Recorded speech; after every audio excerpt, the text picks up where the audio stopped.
My name is Roger Buck, and today I'm going to tell you about my life journey from the New Age community of Findhorn in Scotland to my entering the Catholic mystery. In other words, I'm going to give you a little bit of autobiography today. It seems important that as I start this video channel up, that I tell you a little bit more about where I'm coming from. And where I'm coming from actually involves the fact that my life falls really into two distinct segments that all changed on one night, the night of September 18th, 1997.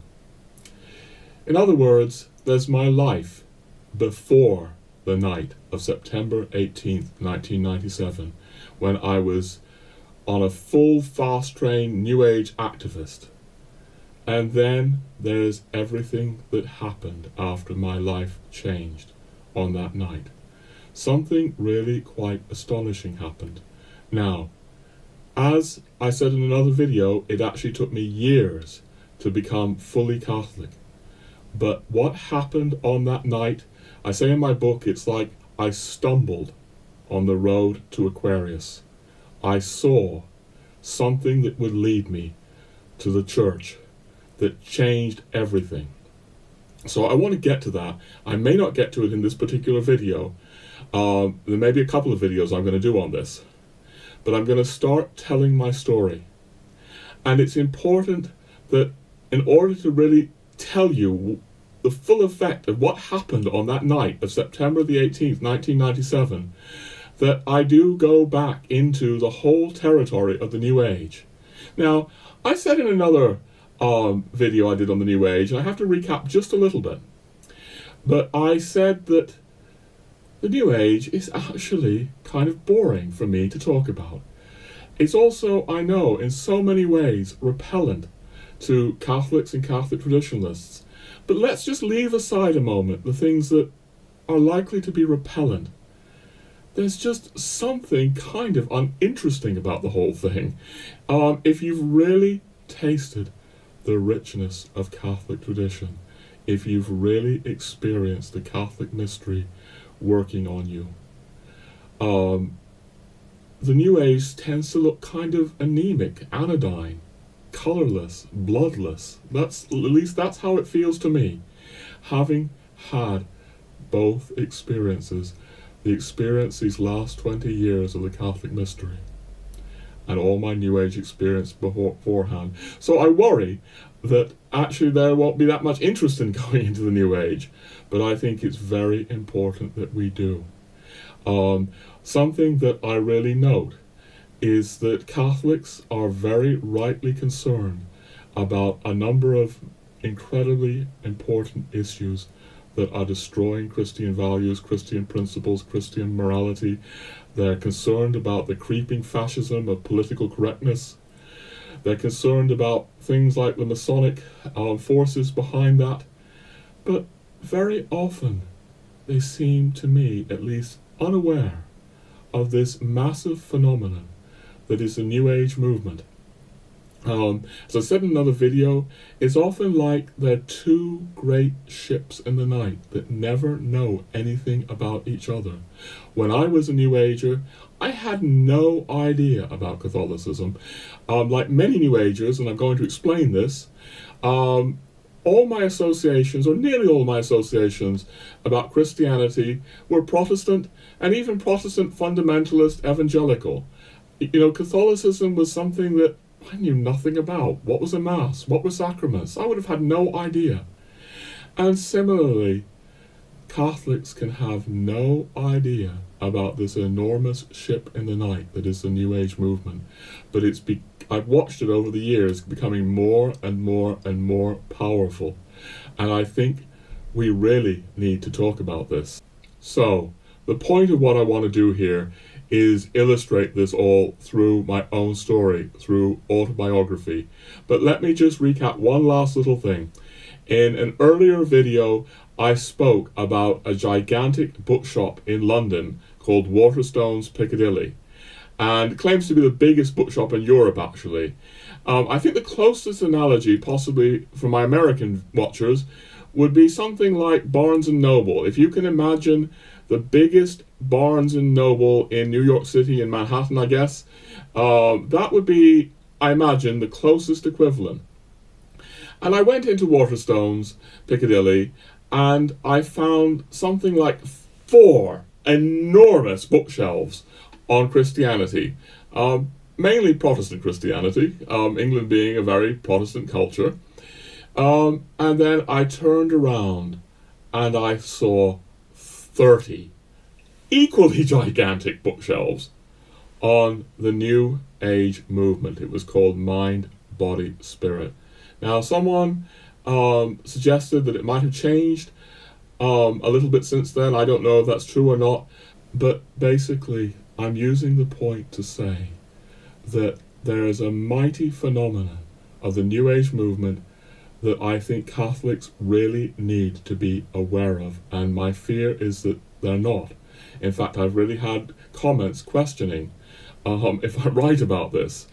But I'm hoping that by going into my autobiography, sharing with you my story, I can really sort of cast some light on this from a different angle. But just very briefly, before I actually plunge into my story, let's say this. It's hard to define the New Age, but if I were to give you a sort of very loose, approximate kind of idea, we could talk about that set of people these days that talks about wanting spirituality without religion, but with this distinction: the people who say that, not as just an excuse, but they really, really want some kind of spirituality, but without religion. The people who are very serious about this, so typically they'll meditate rather than they'll pray. Typically they'll read a certain kind of literature, and there's masses of New Age books out there, that, again, books like these, I'll show you on the screen, that Catholics are likely to hardly even bother with. That it's just not interesting to them. But we need to be aware, I think, that this massive literature is out there, bestsellers, like Eckhart Tolle's The Power of Now. Moreover, back when I got involved in the New Age movement, many years ago, in the 1970s, there's no way a book like Eckhart Tolle, The Power of Now, would have been a mighty bestseller. The New Age is growing. But what I really want to do now is tell you my story. Which means first the story of the first 34 years of my life before that life-changing night in September 1997. So, I'll begin at the beginning. I was born in 1963 in Los Angeles, California. So, I'm actually a Californian. Now, I might not sound like a Californian, your typical Californian, and that's because my parents were British and I later went to live in England. But basically, I grew up in California in the 1960s. And that says a lot about me, really. Later on, we moved to Oregon. But what I want to say right at the beginning is that the religious background that I was born into was virtually non-existent. My parents would have had, when I was born, a sort of very, very vague, nominal Protestant Christianity, the way British people, of that time often do. I wasn't even baptized. But as my childhood went on, my father particularly did begin to develop some interest in religion, and he actually taught me to pray the Pater Noster, which I did nightly throughout my childhood, and that alone is an incredible gift to me. But he never really got seriously interested in Christianity. In fact, he actually got more interested in the Quran and studied the Quran intensely, and also was vaguely interested in the kind of alternative counterculture, proto-New Age things that were around on that west coast of America in the 60s and the 70s. My mother, on the other hand, who gradually became very estranged from my father,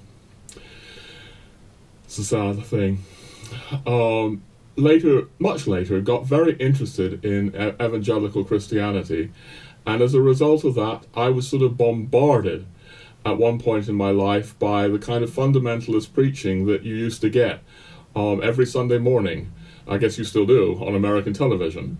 And I got quite a bellyful of that. Okay? Now, I'm saying all these things to make a point. Yes, because I think there's a kind of New Age profile. New Agers like to think that there's some kind of universal thing, that they embrace all types of humanity and they belong to a kind of universal aspiration, and in my experience, it's really not true.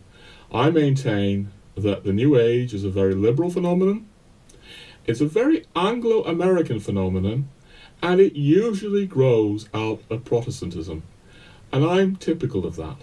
So yeah, I had no idea whatsoever about Catholic Christianity, as I said earlier. In Oregon, where I grew up more in my teens, would have been a very white Anglo-Saxon Protestant part of America. Maybe if I'd been in Boston, one of these sort of enclaves of Catholicism, or cultural Catholicism anyway, in the Anglosphere, it would have been a bit different.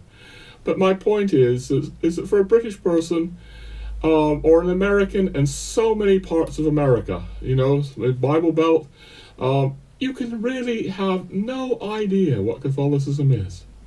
And I think that's really a key to why and how I became a New Ager.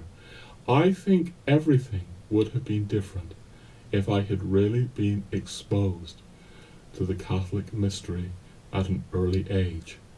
And I really think that New Agers are often people who have simply seen Protestant Christianity and been somewhat turned off by it, or, alas, they've seen the newly Protestantized versions of Catholicism and been turned off by it. I really think the kind of Catholic mystery that's so powerfully evident in traditionalist Catholicism has a potentially mighty effect. I think that if I'd experienced the sacraments earlier, maybe none of my sort of fall into New Ageism would ever have happened. But what I really want to do is continue with my story. Now, the time that the New Age really enters my life is when I was 15 years old, 16, somewhere around 1978-79. My father had a little bit of interest in those early New Age things. He'd bought a couple of books about a community in the north of Scotland called Findhorn. And I actually got much more interested in these books than he was. I think there was, at that age, some kind of spiritual yearning, spiritual hunger. And in the wasteland, the spiritual wasteland around me, what spoke to me was the Findhorn community.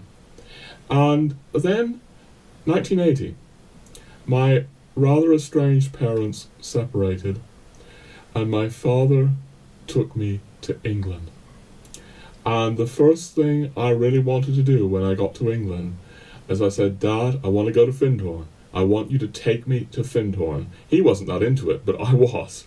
So that year, 1980, he took me on a week-long visit to Findhorn.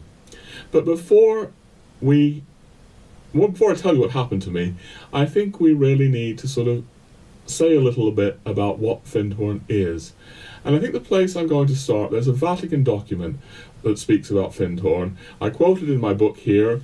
I'm just going to read you what the Vatican says. The two centres, which were the initial powerhouses of the New Age, and to a certain extent still are, were the garden community at Findhorn in northeast Scotland and the Centre for the Development of Human Potential at Esalen in Big Sur, California. Okay. Findhorn. Maybe I can give you a better sense of what Findhorn is by giving you a little of its history. Findhorn was founded in 1962 by 3 adults. 2 of them were British, Peter Caddy and his wife Eileen Caddy. The other was a Canadian called Dorothy McLean. And really at the root of Findhorn is the New Age phenomenon of channeling. Because Eileen Caddy literally heard a voice. It was a voice that she identified as God. And Dorothy McLean had messages that she believed to come from angelic beings, from angels. And these three followed these messages in everything they did. They moved to this actually very barren land, on a sandy land, on a little peninsula in Scotland, windswept, barren, cold, place where you couldn't really grow very much because the messages told them to do this. And they began a garden there. And before we actually speak about the garden, you might actually want to ask, who were these people? Were they like counterculture hippies? No. Actually, all three of them came from quite respectable society at that time. Very British. They would have been seen as eccentric, but very, very middle class, respectable. Peter, however, had been steeped all his life in Theosophy and Rosicrucian traditions. Now, actually, I would maintain that all of this was very Eastern. Some people object and say, well, Peter was a Rosicrucian, that's Western. But if you actually look at his Rosicrucianism, you'll see that the origins lie in Theosophy. We can't go into Theosophy right now, but basically I'm speaking about a current of Eastern esoteric thought founded by Helena Blavatsky in the 19th century and continued by Alice Bailey in the 20th century. This is really where Peter Caddy's inspiration was located, and I think Eileen and Dorothy really fell into that. But yeah, it wasn't a kind of hippie countercultural community at first, but later, as they worked on the garden, and really quite strange things happened. They ended up growing these gigantic cabbages. I've seen photos of them. There's like a 42-pound cabbage this size. The sort of counterculture of the 60s, the young people of the 60s, the dropouts, began to arrive at Findhorn in great numbers. Particularly around 1970, another major leading force in the New Age, David Spangler, he was a Californian. He arrived at Findhorn, brought a lot of Americans with him, and really changed the community quite dramatically. He's a founding force at Findhorn, even though he comes later. And so from that point on, it really did become something vaguely like a kind of hippie commune. But it's very hard to give you what a sense of it is. So, yeah, I first went in 1980, and I met what I thought were very idealistic people, pioneering a new age of Aquarius. This is an idea that really comes out of the Eastern Theosophy of Alice Bailey, Blavatsky, that I just mentioned. And it drew me in. And I began to really form the wish after my first visit to actually live in the place. And my friends all sort of said to me, well, Roger, you're becoming involved in a cult. I have to say that in the most common sense of the word, a cult, Findhorn was not a cult. There was no great charismatic leader there pocketing away, thousands and thousands and thousands of British pounds. These days, actually, Findhorn has become, in certain circles, something very respectable. It's now an NGO, a non-governmental organization in the United Nations. Eileen Caddy, before she died, was actually awarded an honour in the British honour system. I think she was an Order of the British Empire. That's a little bit below a knight, or one of the lords and ladies, but it's an honour in the British system. Findhorn has gained respectability in British society, and yeah, it wasn't really what you would call a cult. What it was, it's very hard to get it into words. It was a community. There were 200 or 300 people when I first went, and they were gardening.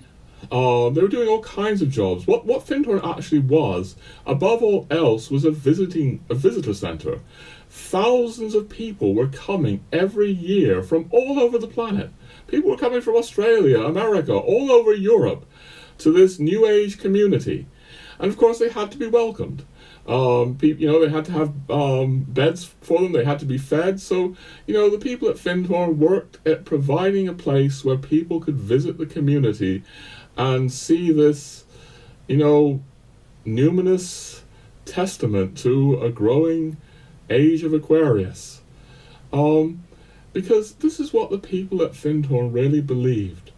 They believed through Peter Caddy's inspiration, David Spangler's inspiration, that there was this new coming planetary civilization, a new age of Aquarius, and Findhorn was an outpost for that.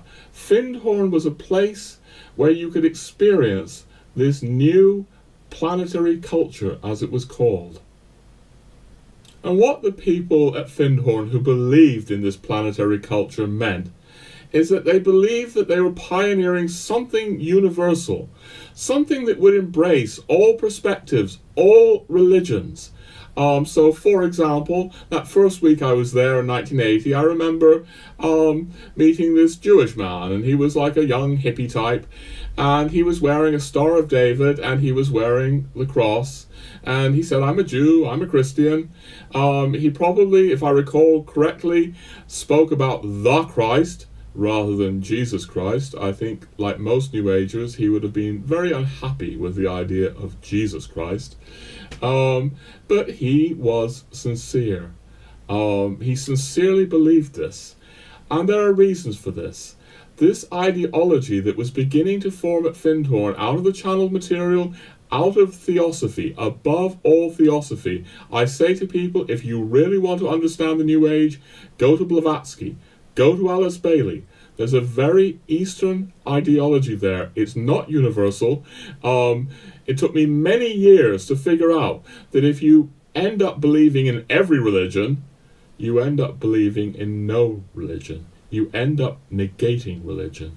Findhorn was filled with idealistic people who genuinely believed that they were open, and yet the entire ethos of the place served to negate religion. It took me many years to figure that one out.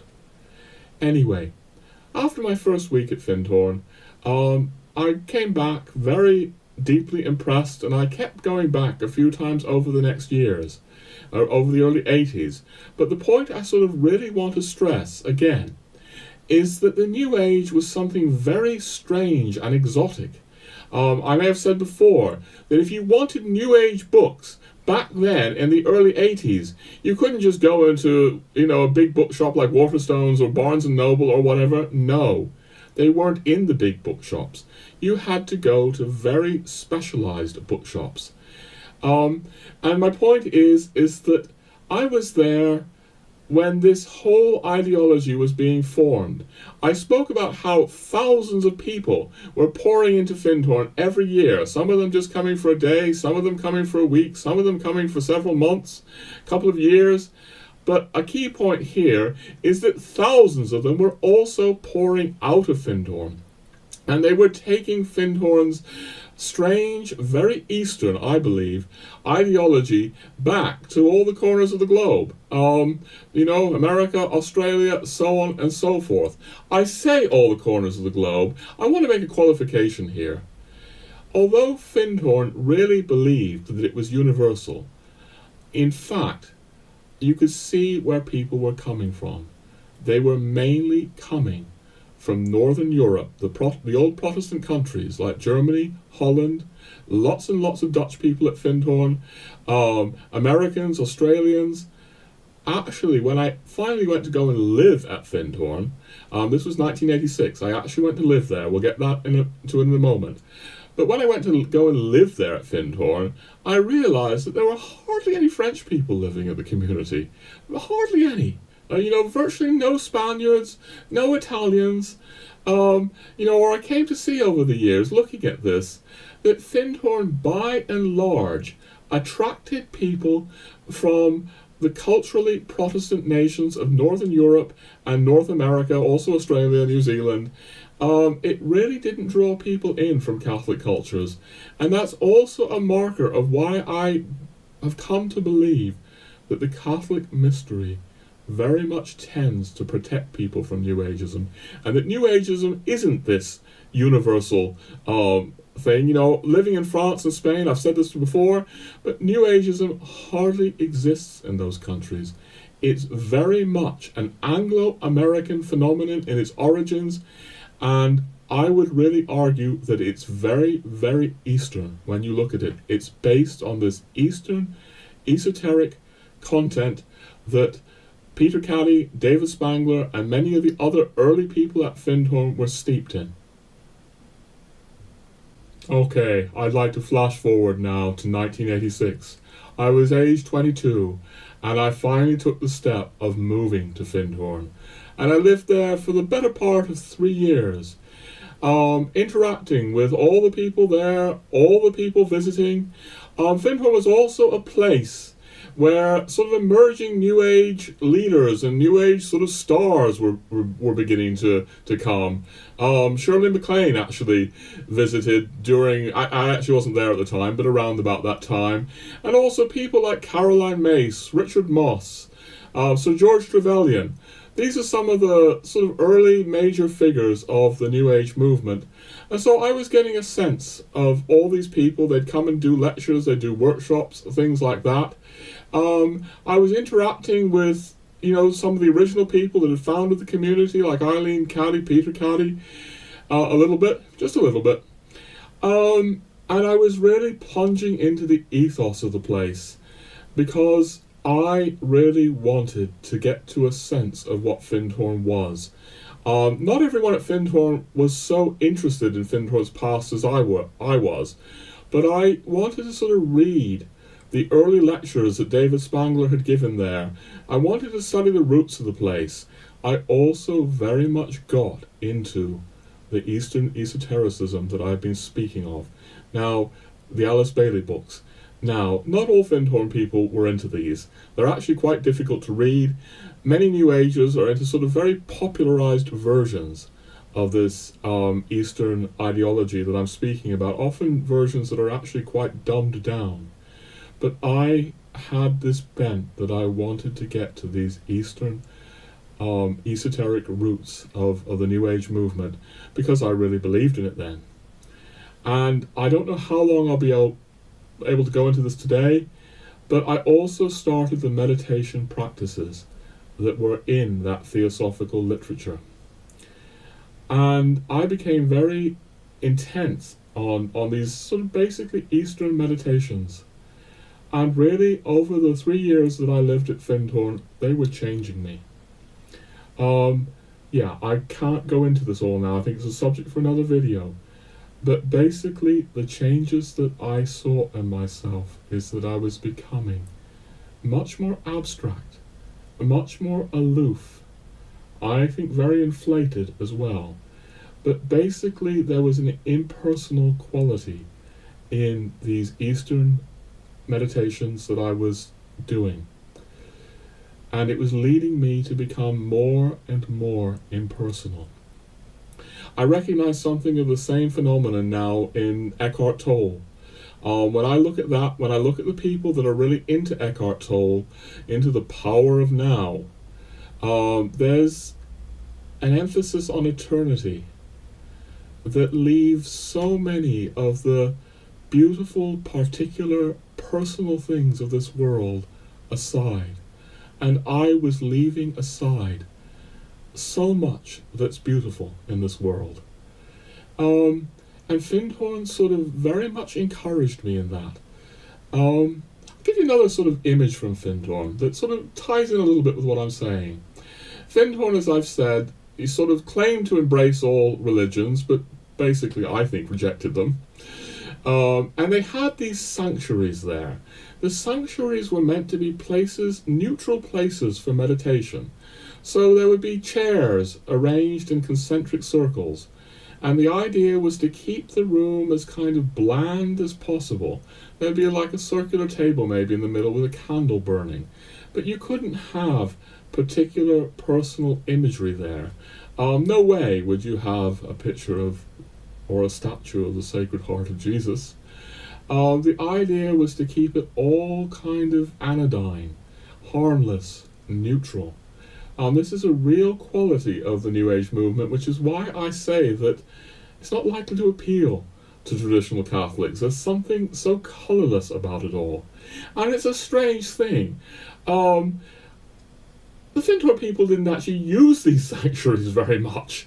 The visitors did, but if you actually looked at the members while I was living there, very few people actually meditated on them, in them. In my experience, Catholics are much more attracted to being in Catholic churches where you have this powerful presence of the real presence of Christ in the tabernacles.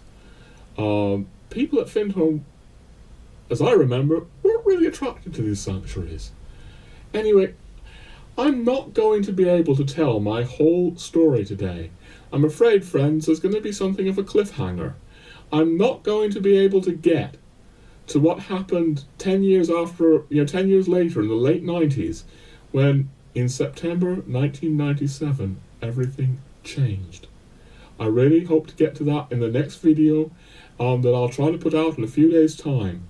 But I will just say a little bit more that will serve the setting for the next video.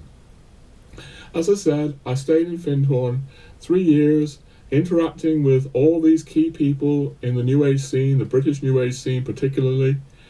And at the end of those nearly 3 years, what I wanted to do was to bring the New Age to the world. I was convinced that the New Age movement had answers that all the world's old religions did not have. And I, along with some other people, and I'm not going to give names here, I don't want to go into personal details very much, came up with the idea of a New Age centre in Cambridge, England. The reason we wanted Cambridge, England, was because of the ancient, high-powered university there. We reckoned that if we could bring sort of New Age practices, New Age ideas into Cambridge, and we could reach the young people of Cambridge, this would help in sort of disseminating our New Age vision to all of Britain, because the people who pass through Cambridge University later go on to become respected leaders in the academic world, the business world, the world of politics. Many British politicians are sort of formed either in Oxford or Cambridge. So basically I left Findhorn in the late 1980s with another person. As I said, I'm not going to go into the details. And we went to set up a New Age centre. We got some backing in Cambridge, England.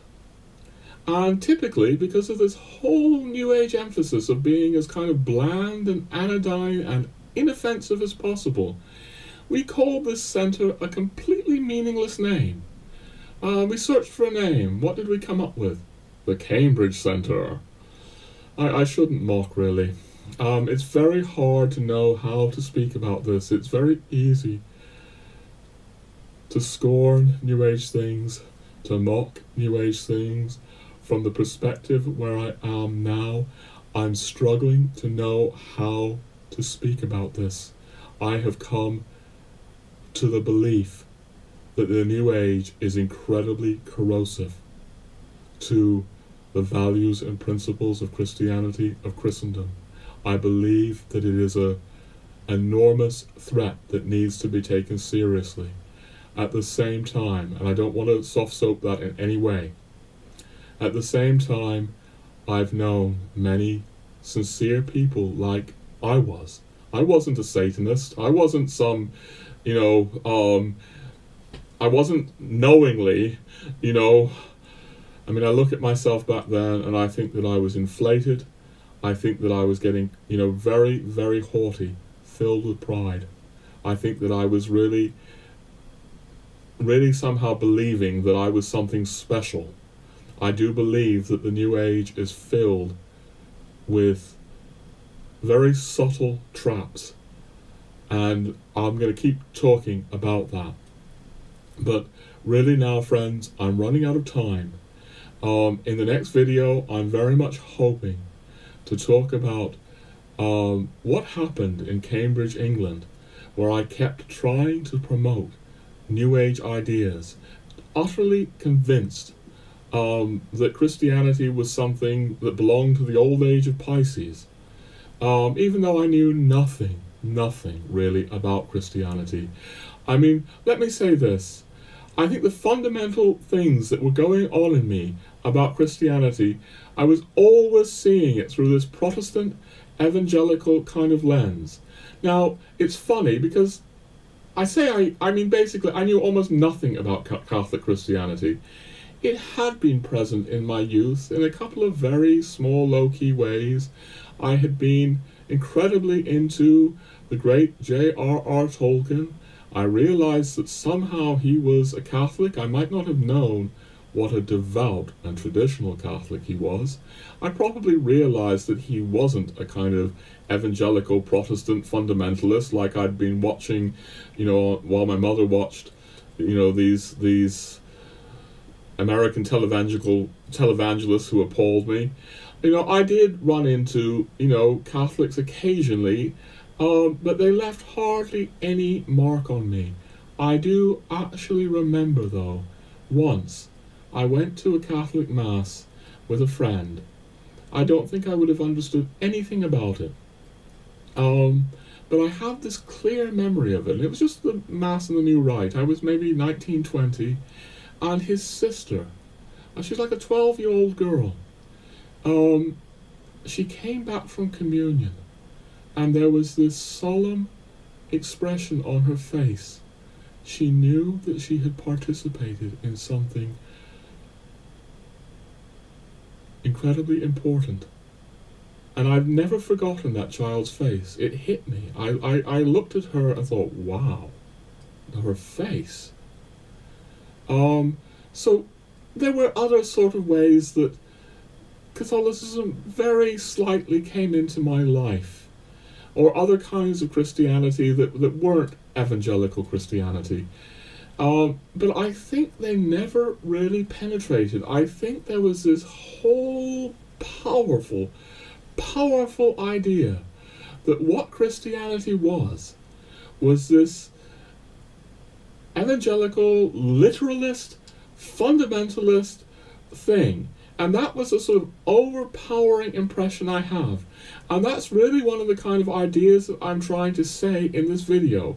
The New Age comes out of England. It comes out of America, and most of America, if you're not in cities like Boston, or certain kind of Catholic enclaves, is very much dominated by Protestant culture. You can really have no idea what the Catholic mystery is. And really, Protestantism, I feel, has a lot to answer for. It's really created the matrix in many ways that the New Age was born in. But we'll get to that in the upcoming video, because something happened. I went and did this Cambridge Center, this New Age Center with other people that I was involved with, for something like the next 8, 9, 10 years, blissfully ignorant about what the Catholic Church was, so very, very, very, very sure of myself that I had something to offer that transcended all religion. Very, very sure of myself. Young fool that I was. Young fool that I was. But yeah, okay, we're coming to the cliffhanger because I'm not going to be able to speak to you about it now. Something happened in September 1997 that changed everything. One night, really, 10 o'clock at night. It was after that, my whole life began to change. I realized that what happened to me that night related to Catholic Christianity. I began to glimpse what the Catholic mystery was for the first time. So that's what I'm going to try to tell you about next time, friends. Won't say too much more now. This whole story is in my big book called Jesu Sacratissimum, where I go into the New Age extensively for a few chapters. My book is about a lot of other things besides that as well. It's about Christendom. Ultimately, my book is about Christendom. but I do go into the New Age threat to Christendom in that book. So I cover it much better in my book than I will be able to do in these videos, and really go into this Eastern esoteric ideology that I now see is really menacing the West in so many ways, subtle ways, often very subtle ways. But anyway, we're going to draw to a close now. Next video, I will tell you what happened to me. Alright, thank you friends, thank you for listening, and God bless you.